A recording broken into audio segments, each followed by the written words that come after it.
제가 우리 권사님들 찬양을 눈을 가만히 감고 들었는데 목소리가 립 서비스를 하는 것이 아니고요. 연세가 드시면 목소리가 이렇게 굉장히 떨리기 쉽고 그런데 굉장히 담백하면서도 조금 하면 청아한 소리가 들려서 참 마음이 좋았습니다. 귀한 찬양 진심으로 감사드립니다. 오늘 우리 김영주 장로님 지난주에 입원하셔서 못 뵀었는데 다시 뵙게 돼서 너무 반갑고 감사합니다. 우리 오늘 신선대 권사님 지난주에는 못 오셨는데 오늘 또 함께 앞으로 예배 드릴 수 있게 돼서 감사드립니다. 이번 한 주간도 주님의 평화가 여러분의 마음속에, 여러분의 가정에, 여러분의 일터에 충만하게 임하시기를 진심으로 축복합니다. 2014년도에 이순신 장군의 일대기를 그린 명량이라고 하는 영화가 무려 관객 수가 1760만 명 이상이 되는 관객 몰이를 하면서 크게 선풍적인 인기를 누린 적이 있습니다. 한국 영화사에 아직까지 1위입니다. 가장 많은 관객을 동원한 그런 영화가 되겠습니다. 왜 2014년도에 이 명량이라고 하는 영화가, 사실 우리가 이순신 장군에 대해서 잘 알지 못하는 것도 아니고 너무나 많이 알고 있는 분임에도 불구하고 온 국민이 1760만 명이 넘는 국민들이 이 영화를 관람하게 되었을까? 어떤 사회 평론가가 그런 이야기를 했습니다. 이런 현상에 대해서 영웅을 갈망하고 있는 시대의 그 현상을 드러내는 모습이다라고 하는 그런 이야기를 했던 적이 있습니다.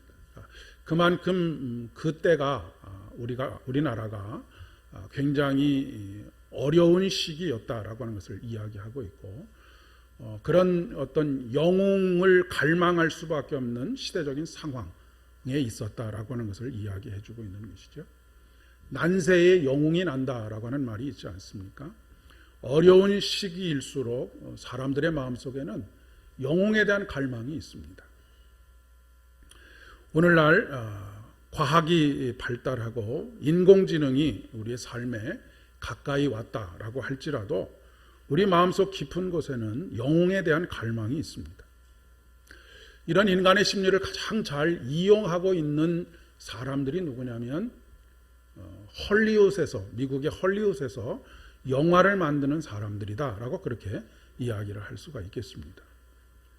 그리고 그들이 만들어낸 대표적인 영화가 무엇이냐면 슈퍼맨입니다.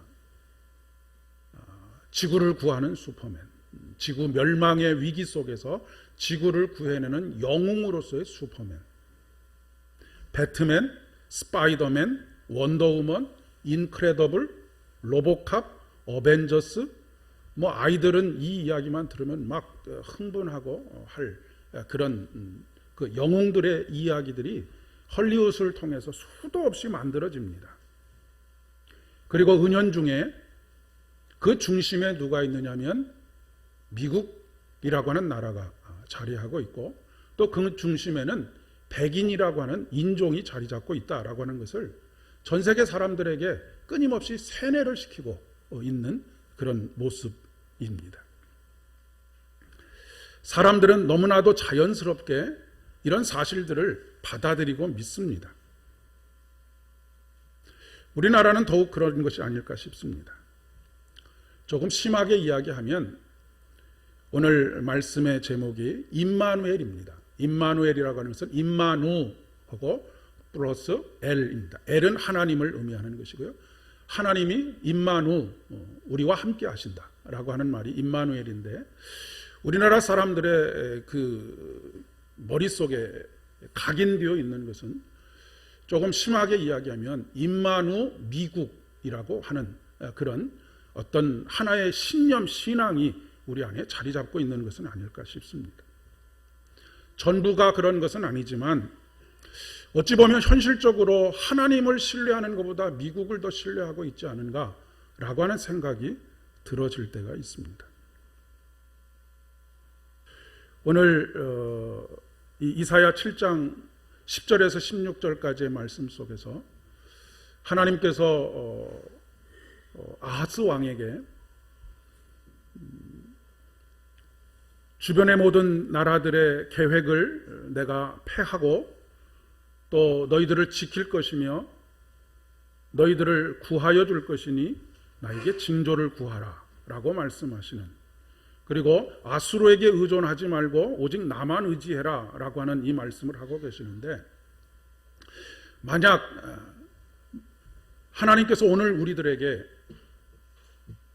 주변 나라들, 북한의 핵 문제라든지 이런 것들 내가 다 막아줄 것이고, 그리고 너희들이 그토록 의지하고 삶을 의뢰하고 그 모든 것이 그들의 손에 달려있다라고 생각하는 미국이라고 하는 이 강대국에 의존하지 말고 오직 나에게 의존해라 라고 그렇게 요구하신다면 우리의 반응은 어떤 반응을 할까요?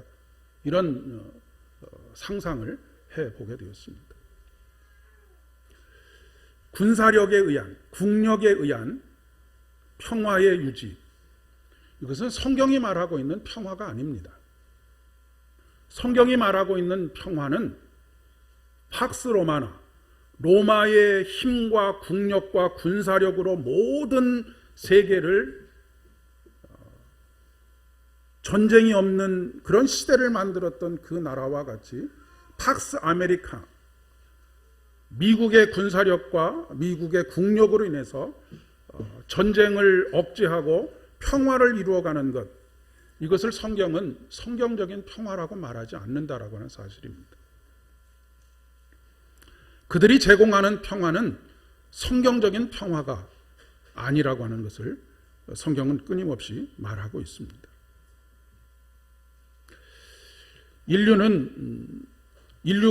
인류의 사람이 태어나면서부터 힘에 대한 힘을 숭상해 왔습니다. 힘 있는 자를 갈망해 왔고요, 힘 있는 자에게 자신의 안전을 맡겨왔습니다. 하지만 반드시 안전을 의뢰할 때에는 대가를 지불해야만 합니다. 우리나라의 그 지정학적인 위치가 이스라엘의 지정학적인 위치하고 거의 비슷하기 때문에 공통점을 굉장히 많이 볼 수가 있는데, 우리나라의 그 안전을 오랜 역사 속에서 누구에게 의지해 왔느냐면 사실은 중국에 의지해 왔습니다. 당나라 혹은 청나라, 한나라, 사대주의죠.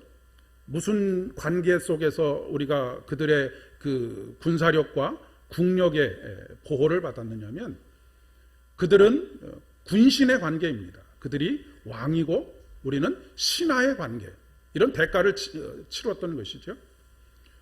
치욕스러운 그런 대가라고 이야기할 수가 있겠습니다. 중국은 왕을 황제라고 칭하고 우리나라의 왕은 황제라고 칭하지 못하고 왕이라고 칭하는 이런 대가를 반드시 지불해야지만 그들이 침략하지 않고 그들에게 조공을 바치고 군신의 관계 속에서 우리들의 생존을 지켜오는 것들이 1000년 이상의 역사 속에서 계속 되어져 왔던 것이죠. 그래서 그런지는 모르겠지만 잘 먹고 잘 살 수 있도록만 해주고 우리가 안전하게 거할 수 있도록만 해준다고 한다면 우리는 우리의 자유를 스스로 조금 제한해도 상관없습니다 라고 하는 생각을 은연중에 우리 마음속에 품고 있는 것은 아닌가 싶습니다. 전 세계적으로 독재자들이 용인을 받게 되는 이유가 무엇이냐면 어쨌든 기본적으로 굶지 않고 먹고 살 수만 있도록 해주면 아무리 자유가 억압이 되어도 그 자유에 억압된 상황을 벗어나려고 하는 노력을 잘 하지 않습니다. 여러분, 지금은 좀 상황이 달라졌지만 김일성이라고 하는 사람이 북한을 도저히 우리는 이해할 수 없는 상황 속에서 40년, 50년을 통치해 오지 않았습니까? 우리들 같으면 그렇게 자유가 억압당하고 하는 상황 속에서 우리 민족이 본래 가지고 있었던 그 자유에 대한 갈망, 이런 것들로 인해서 금방 나라가 뒤집어졌어야 하는 것이 정상인데, 그렇지 않고 오히려 오랜 세월 동안 세뇌당한 이유도 있지만 위대한 지도자라고 그렇게 그들이 추앙하면서 지내왔던 가장 결정적인 이유가 무엇이냐면, 어쨌든 원조를 받아갖고 오든 어떻게 하든지 간에 하루 세끼 먹을 것을 해결해 주었다라고 하는 것에 모든 이유가 있습니다. 지금 러시아에 푸틴이라고 하는 전대미문의 독재자가 있습니다. 20년을 넘게 본인이 대통령을 했다가 총리를 했다가 하면서 어마어마한 부를 축적하고 부정과 불의를 저지르고 있음에도 불구하고 그 사람의 인기가 하늘을 찌릅니다. 하늘을 찌르는 이유가 무엇이냐면, 어쨌든 백성들이 굶지 않고 먹고 살 수 있도록, 어제보다 오늘 조금 더 좋은 것을 먹을 수 있도록 해주기 때문에 다른 많은 것들이 아무리 부정과 부패를 저질러도 그 사람을 지지하고 받아들이는 그런 인간의 속성을 그대로 드러내고 있다라고 하는 그런 이야기입니다. 오늘 구약의 본문인 이사야서에서 아하스 왕이 구하고 있는 사람, 구하고 있는 나라가 바로 그런 사람이고 그런 나라입니다. 몇 번 이런 상황에 대해서 여러분들에게 설명해 드린 적이 있었는데, 7장 2절에 보면 이전에 하나의 나라를 이루었던 북이스라엘이 북이스라엘은 북쪽에 위치해 있기 때문에 아수르하고 훨씬 더 거리가 가깝지요. 그러다 보니까 아수르의 위협이 실질적인 위협이 되었습니다. 언제 내려와서 이 나라를 멸망시킬지 알 수 없는 그런 상황 속에서 어떻게 됐든 자신들의 생존을 위해서 이것을 막아내야 할 것 같은데, 혼자의 힘으로는 어려우니까 이방 나라인 아람과 군사 동맹을 맺고, 또 둘만으로는 안 될 것 같으니까 남유다에도 우리와 힘을 합쳐서 아수르를 막아내보자 라고 그렇게 요청을 합니다. 그런데 아하스 왕이 계산기를 다 두드려 봤겠죠. 우리 셋이 아무리 힘을 합해도 아수르를 막을 수 없을 것 같으니까 그럴 바에야 우리나라가 아수르에게 붙는 것이 낫겠다라고 그렇게 판단을 합니다.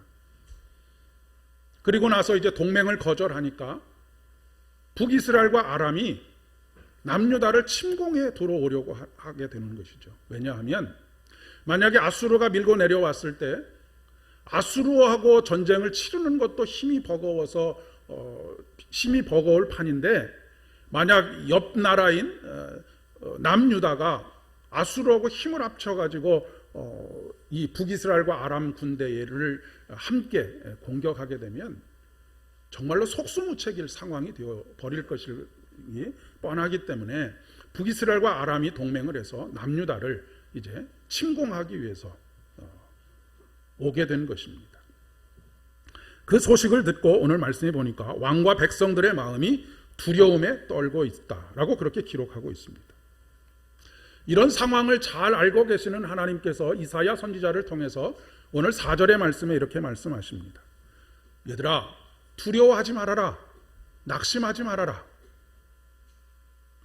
그러면서 7절의 말씀에 그들이 꾸미는 그 일은 서지 못하며 이루어지지 못할 것이다 라고 말씀하고 계십니다. 그들이 꾸미는 일이라고 하는 것이 무엇입니까? 남유다를 침공해서 자신들이 원하는 그 임금을 세우고 자신들과 힘을 합해서 아수르를 대적하도록 하려고 하는 그 일입니다. 그 일들이 서지 못하며 이루어지지 못하리라. 그 얘기는 무엇이겠습니까? 내가 이들을 막아주겠다라고 하시는 말씀입니다. 너희들이 지금 근심하고 두려워하는 그것을 내가 제거해 주겠다라고 말씀하고 계시는 것이죠. 그런데 아하스 왕은 이사야가 전하는 하나님의 말씀에 반응하지 않고 하나님의 말씀을 선택하지 않습니다. 왜냐하면 약소 국가들이 가지고 있는 그런 본능이 하나 있는데, 그것이 뭐냐면 요즘 쓰는 말로 법보다는 주먹이 가깝다라고 하는 것을 이미 너무 잘 체득하고 있었기 때문에 그렇습니다. 그러니까 생존을 위해서 본능적으로 무엇을 해야 하는지, 무엇을 선택해야 하는지를 잘 알고 있었다는 말씀입니다. 아하스 왕은 그의 아버지 요담이나 그의 할아버지 우시야와는 사뭇 다른 신앙의 모습을 보여주고 있습니다. 우시야와 요담은, 그 할아버지와 아버지는 굉장히 하나님 앞에 신실한 그런 삶을 살려고 애를 썼던 왕입니다. 그런데 이 아하스 시대에 와서는 더 이상은 하나님을 예배하지 않고 우상을 숭배하면서 이방의 문화들로 나라를 가득 채우는 그런 일들이 빈번하게 일어나고 있었던 그런 시대입니다. 그렇기 때문에 하나님께서 어떻게 자신들의 삶에 역사해 오시고 이 하나님의 백성인 이스라엘을 지켜주시는지에 대해서 경험해 보았던 적이 없었던 것이죠. 한 번도 경험해 보지 못한 하나님의 도움보다는 현실적으로 아수르가 훨씬 더 이 나라를 지켜내는데, 생존하는데 도움이 될 수 있다라고 생각을 했던 것입니다. 그리고 모든 인류가 그러했던 것처럼 힘을 숭배하고 힘 있는 나라,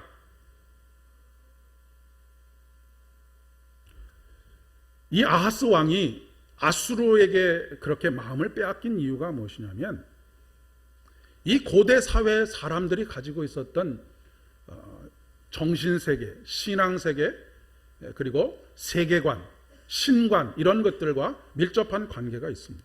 그러니까 어떤 한 나라가 부강해지면 그 부강해지는 이유가 무엇이냐면 그 나라를 다스리고 있는 신이 힘이 센 신이기 때문에 나라가 부강해진다라고 그렇게 믿어왔습니다. 지금 우리는 이해할 수 없는 일이지만 이 사람들의 세계관은 그런 세계관들을 가지고 있었다는 말씀입니다.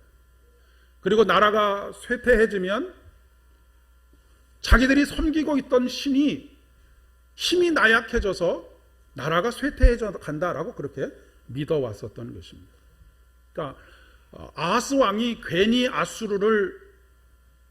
아수르와 가깝게 지내고 그들의 문화를 받아들이고 이방신들을 받아들인 것이 아니라, 아수르가 지금 신흥 제국으로서 너무나 강력한 힘을 가진 나라로 성장해 오니까 이 사람들이 섬기는 신이 강력한 힘을 가지고 이 세상을 좌지우지할 수 있는 그런 신이구나 라고 하는 것을 그렇게 생각을 했다는 이야기입니다.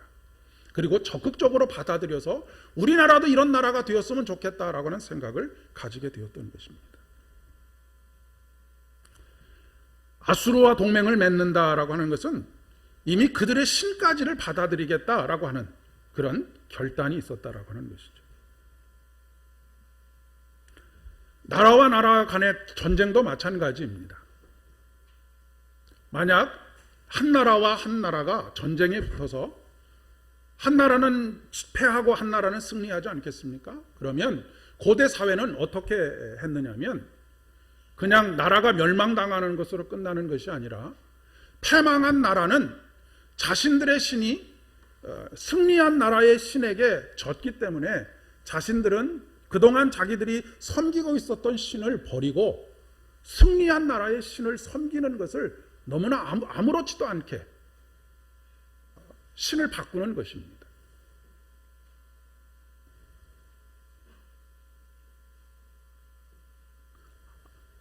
북이스라엘이 아수르에게 멸망을 당한 후에 북이스라엘의 우상을 숭배하고 이방신들이 많아졌던 이유가 바로 여기 있는 것이죠. 그토록 강성했던 아수르라고 하는 나라도 나중에 바벨론에게 멸망을 당하게 되는데, 바벨론에게 멸망을 당한 후에 이 아수르의 신을 섬기던 모든 사람들이 바벨론의 신을 섬기기 시작합니다.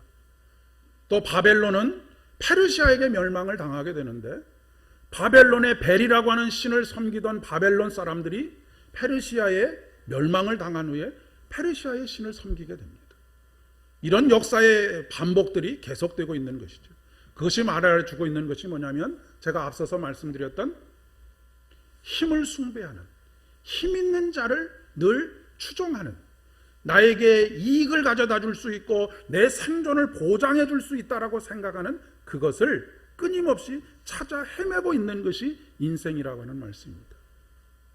그런데 중요한 것은, 영원할 것 같았던 그 신들이 길게는 100년, 200년, 300년, 짧게는 30년, 50년 만에 여지없이 무너지고 있다라고 하는 것입니다.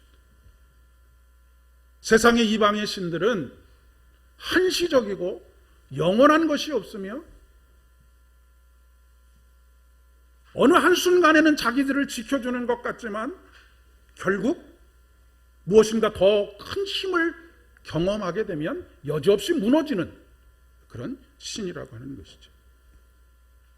우리가 우리의 삶에서도 그렇습니다.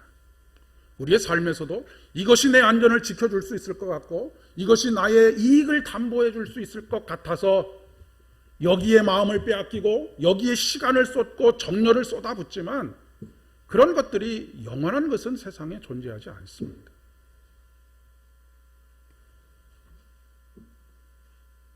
오늘날도 우리가 고대 사회에 이런 신관을 가지고 있는 것은 아니지만, 모두에 말씀드린 것처럼 영웅을 갈망하는 시대, 더 힘있는 자가 나타나서 우리의 구원자가 되고 메시아가 되어주기를 갈망하는 그런 시대를 우리가 살아가고 있다는 것입니다. 우리가 무엇을 숭배하고 있느냐라고 하는 것은, 우리가 우리의 시간을 어디에 얼만큼 사용하느냐, 그것에 따라서 결정된다라고 이야기할 수 있습니다. 그렇지 않습니까? 여러분, 우리가 관심 가지게 되는 것, 거기에 더 많은 시간을 할애하게 됩니다. 아무리 말로 내가 하나님을 믿고 하나님을 신뢰하며 내 삶을 전적으로 맡겼다라고 말해도, 하나님과 교제하고 하나님과 동행하는 삶에 우리의 시간을 할애하지 않는다고 한다면, 그것은 실질적으로는 하나님께 우리의 삶을 의뢰하는 것이 아니다라고 그렇게 이야기할 수 있다는 말씀입니다. 여러분의 일주일의 삶의 시간들을 어디에 많이 할애하고 사십니까? 하나님과 교제하며 그분의 말씀을 묵상하며 그분과 동행하는 그 삶을 훈련하는 일에 얼마나 시간을 할애하면서 살아가고 계시느냐라고 하는 말씀입니다. 현대인들은 거의 대부분 돈을 버는 곳에 거의 모든 시간을 다 소비합니다. 그리고 모든 열정들을 거기다 쏟습니다. 그 이유는 무엇이냐면, 돈이 가져다주는 편안함과 돈이 이미 얼마나 강력한 힘을 가지고 있는지를 본능적으로 체득하고 살아가고 있기 때문에 그렇습니다. 돈 맛을 아는 것이죠. 돈의 위력을 알기 때문입니다. 반대로 돈의 위력을 아는 사람일수록 약자에 대해서는 냉혹하리만큼, 지독하리만큼 냉정합니다. 요즘 아파트를 구입하는 것으로 인해서 온 나라가 떠들썩한 그런 상황이지 않습니까? 이곳저곳에서 아파트 값이 떨어진다는 그 하나 이유 때문에 장애인 시설이 들어오거나 연약한 사람들이 무엇인가를 그곳에서 하는 일을 결사적으로 반대하는 그런 모습들을 우리가 너무 자주 보게 됩니다. 얼마 전에도 제 페이스북 친구 중에 한 분이 탈북 청소년들을 이렇게 수용하고 그들에게 이 땅에서 잘 적응해서 이 땅에 유익한 기여를 하면서 살 수 있도록 하는 그런 공동체와 학교를 만들려고 그동안에는 아주 열악한 상황에서 있었는데 이제 좀 땅을 구해서 옮기려고 하는데 그곳에 있는 주민들이 결사반대를 해서 옮길 수가 없는 상황이니까 청원운동에 참여해 주십시오라고 하는 그런 글을 보낸 적이 있습니다. 아하스 왕도 현실적으로 국제정세를 판단해 봤을 때 아수르가 가장 힘이 세다는 것을 본능적으로 알고 있었던 것이죠. 그래서 조공을 바치는 수모를 감당합니다.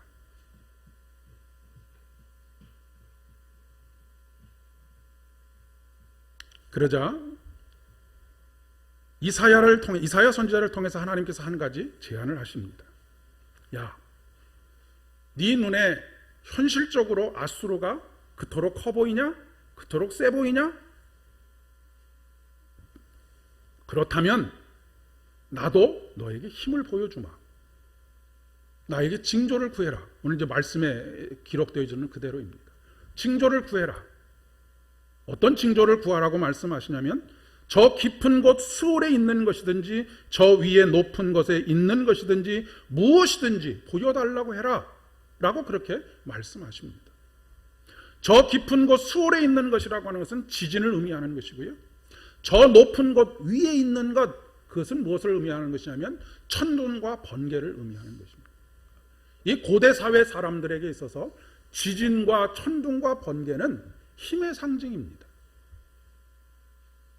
아수르가 가지고 있는 힘보다 더 강력한 힘을 내가 너희들에게 보여줄 터이니 너는 징조를 구해라 라고 그렇게 말씀하고 있습니다. 그런데 아하스 왕은 아주 정중한 것처럼 보이고 믿음이 있는 것처럼 자기 자신을 포장하면서 이 하나님의 제안을 거절합니다. 12절의 말씀에 보면 아닙니다. 저는 징조를 구하지 않겠습니다. 어떻게 주님을 시험합니까? 제가 주님을 시험하지 않겠습니다. 하면서 정중하게 거절을 합니다. 굉장히 겸손한 사람처럼 보이고 굉장히 신앙적인 사람처럼 보입니다. 아니 하나님, 제가 어떻게 하나님을 시험할 수 있겠습니까?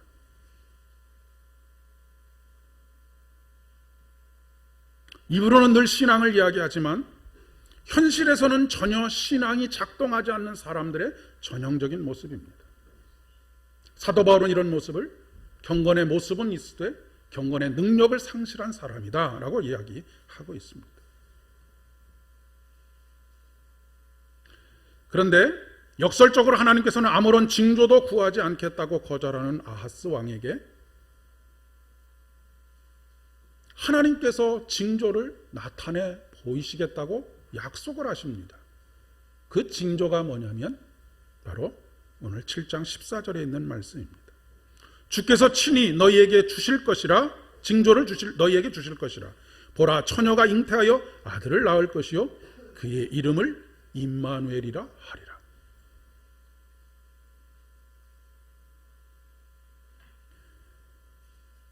그러니까 지금 아하스 왕에게 구하라고 한 징조는 지진과 우레와 천둥이었다고 한다면 이제는 그 모든 것들을 주관하시는 하나님께서 친히 그 땅 이스라엘에게 임하시겠다라고 하는 약속입니다. 비유적으로 이야기해 보면 미국에서 미사일 한 두세 개 보내는 것과 전체 군인들을 다 통솔할 수 있는 전체 사령관이 우리나라에 주둔하는 것은 천지 차이인 것입니다. 임마누엘 하나님, 그분을 이 땅에 보내시겠다라고 하는 이 약속이 얼마나 어마어마한 강력한 징조인지를 말씀하고 있는 것이죠.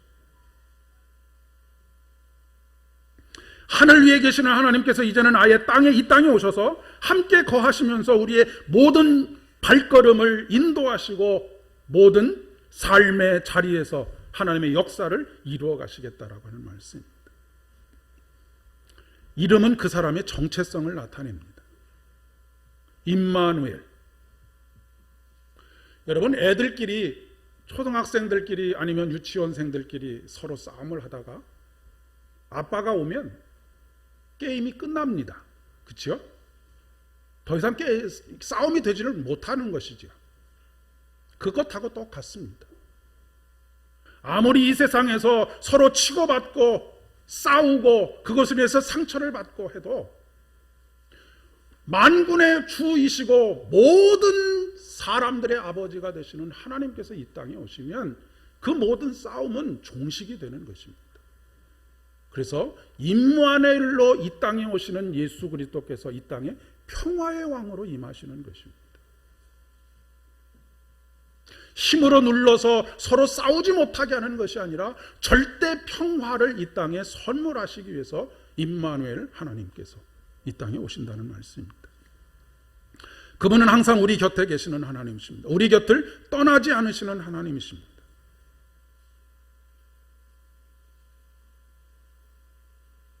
그분은 우리를 만드신 창조주이시고 그분은 우리를 죄에서 구원하시는 능력을 가지고 계시는 오직 유일하신 분이십니다. 창조주 하나님을 성경은 엘로힘이라고 그렇게 부르고 있는데, 엘로힘의 하나님은 능력의 하나님, 전능하신 하나님, 못하시는 것이 없는 하나님을 의미합니다. 아수르의 군대가 아무리 강력하다 할지라도 하나님께서 입김 한 번 불면 낙엽처럼 되어버리고 마는 그런 강력한 능력을 가지고 계신 그 하나님께서 이 땅에 우리의 만왕의 왕으로 오시겠다라고 하는 약속입니다. 아까 말씀드렸던 것처럼 이방의 신들은 나라가 망하면 함께 망했습니다. 그러나 여러분, 우리 주님께서는 모든 사람들이 결코 이길 수 없는 그것, 죽음을 이기시고 부활하셔서 우리에게 영원한 생명을 주신 하나님이십니다.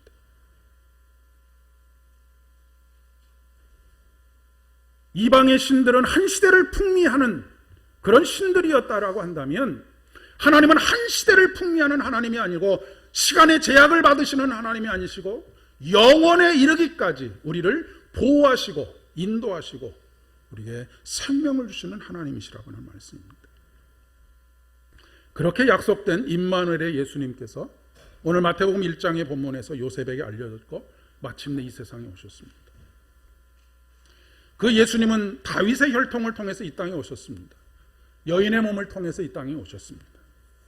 이것이 의미하는 것은 이 임마누엘의 역사가 실제적이고 구체적이고 현실적인 역사라고 하는 것을 말하는 것입니다. 영지주의자들이 이야기하는 것처럼 예수님은 실제 인간이 되신 것이 아니라 인간의 몸을 입고 이 땅에 잠시 가현, 그의 모습을 잠시 나타내신 것뿐이다라고 하는 이런 주장들을 물리치고 참 하나님이신 것과 동시에 참 인간으로 이 땅에 오셨다라고 하는 것을 말씀하고 있는 것입니다. 우리는 자꾸 영적이라고 하는 것을 현실 세계와는 별개의 어떤 것으로 생각하는 경향들이 있습니다. 그래서 영적으로 산다라고 하면 현실 세계를 초월해서 사는 것처럼 생각하기 쉬운데, 영적이라고 하는 것은 절대로 현실 세계를 초월해서 사는 것이 아닙니다. 영적이라고 하는 것은 철저하게 현실 속에서 살아가는 것이고 구체적인 삶의 현실 속에서 살아가는 것을 말하는 것입니다. 구체적인 삶의 이야기입니다.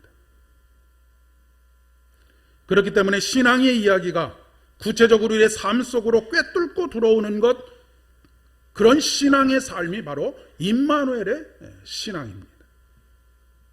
신앙과 삶은 결코 분리될 수 없습니다. 우리의 모든 삶의 자리에서 나는 그분 안에, 그분은 내 안에서 경험되어져야 한다라고 하는 말씀입니다. 사랑하는 여러분, 오늘 임마누엘로 이 땅에 오신 우리와 함께 하시는 그 하나님을 믿으십니까? 믿으시는 복이 있기를 진심으로 축복합니다. 그렇다고 한다면 그분을 날마다 눈으로 보고 귀로 듣고 손으로 만진 바 되신 삶을 사셔야 합니다. 그분이 내 곁에 항상 계시고 도우시고 인도하시는 것을 우리가 느끼지 못하고 산다면 그것은 임마누엘 신앙이라고 이야기할 수가 없는 것입니다. 입으로는, 생각으로는 임마누엘을 고백하고 있지만 구체적으로 삶의 자리에서 내 곁에 계시는 하나님, 내게 말씀하시는 하나님, 내 손을 붙잡아 주시는 그 하나님, 내 발과 발목에 힘을 주시고 힘있게 걷게 하시는, 일으켜 세우시고 나로 하여금 걷게 하시는 그분.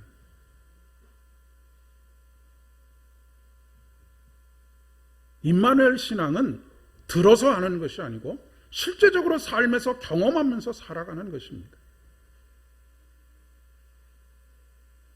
실질적으로 하나님의 함께하심을 경험하면서 살아가는 사람의 삶은 차원이 다르게 되어져 있습니다.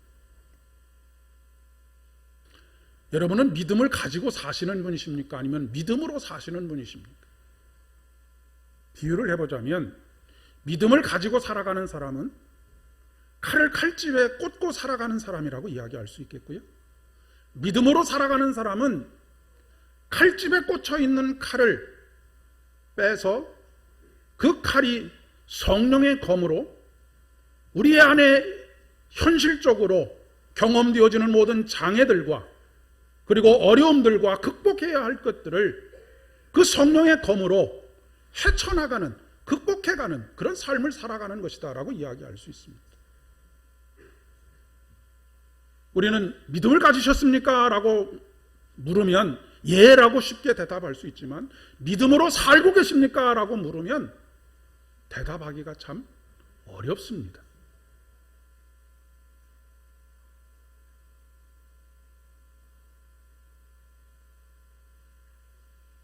여러분, 칼을 뺐으면 무라도 썰어야 된다라고 하는 말이 있지 않습니까? 그런데 우리는 칼을 또 빼지 않고 칼집에 넣고 내가 칼을 갖고 있노라 아무리 떠들어 봐야 칼집에서 칼을 빼서 휘두르기 전까지는 아무도 그것으로 인해서 두려움에 떨지 않습니다. 은혜에 대한 갈망이 사라진 시대입니다. 영웅에 대한 갈망이 있을 뿐 은혜에 대한 갈망이 사라진 시대를 우리가 살아가고 있습니다. 더 이상 징조를 구하지 않습니다. 여러분, 징조를 구하라고 하는 것은 무엇이겠습니까? 기도하라는 것입니다. 요즘 교회들마다 기도하는 이들이 없습니다. 기도에 대해서 심드렁해진 그런 시대입니다. 더 이상 기도하지 않습니다. 과학이 발달하면서 이전에는 하나님께 간절히 간구해야 했던 그런 것들을 이제는 과학이 어느 정도 다 해결해 주기 때문에 굳이 하나님을 찾을 필요가 없다라고 생각하는 그 삶의 습관들이 우리 안에 깊숙이 자리 잡고 있기 때문입니다. 한국교회 초창기에 나타났던 병을 고치는 역사와 수많은 영적인 역사들이 이제는 끝난 시대가 아닙니다. 여러분, 아프리카에 가면 아프리카에서는 지금도 그 엄청난 성령의 폭발적인 역사들이 일어나고 있습니다. 왜 그렇습니까? 그들은 여전히 은혜의 갈급한 시대를 살고 있기 때문입니다. 기도의 능력을 체험하는 그런 시대를 살고 있는 사람들입니다.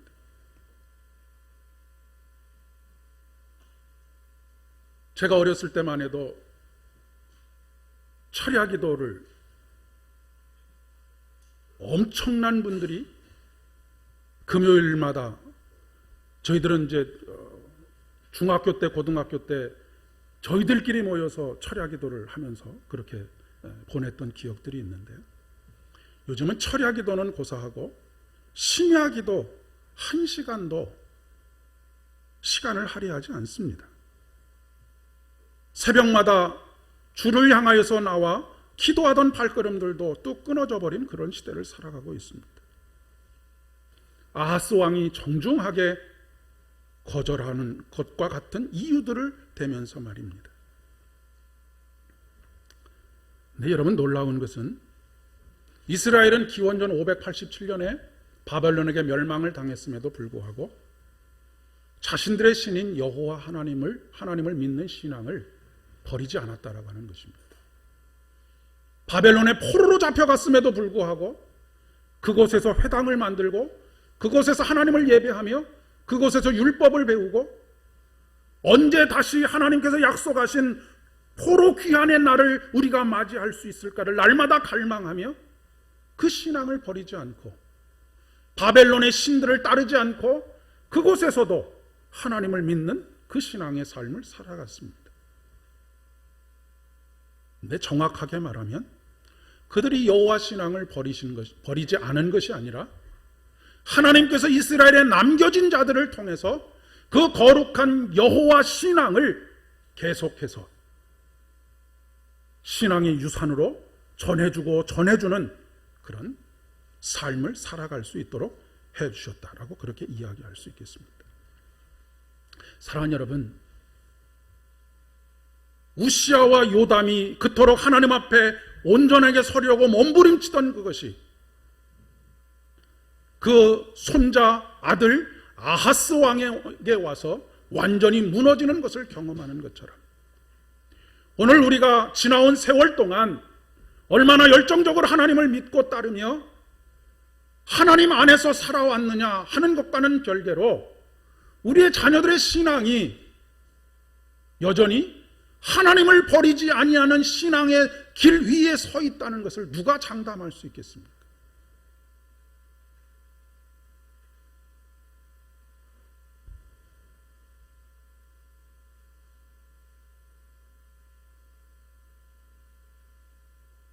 인류의 수많은 신들이 나라의 흥망성쇠와 함께 했지만 우리 하나님은 그렇지 않습니다. 그것을 오늘 서신서인 로마서 1장 4절의 말씀에 이렇게 말씀하고 있습니다. 성결의 영으로는 죽은 자들 가운데서 부활하사 능력으로 하나님의 아들로 선포되셨으니 곧 우리 주 예수 그리스도시니라. 성결의 영으로는 죽은 자들 가운데서 부활하사, 부활을 경험한 사람만이 임마누엘의 신앙의 삶을 살아갈 수 있습니다.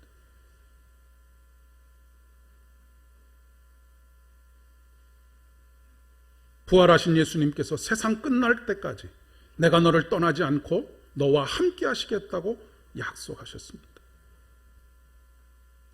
사랑하는 여러분, 이번 한 주간도 언제나 어느 곳에서든지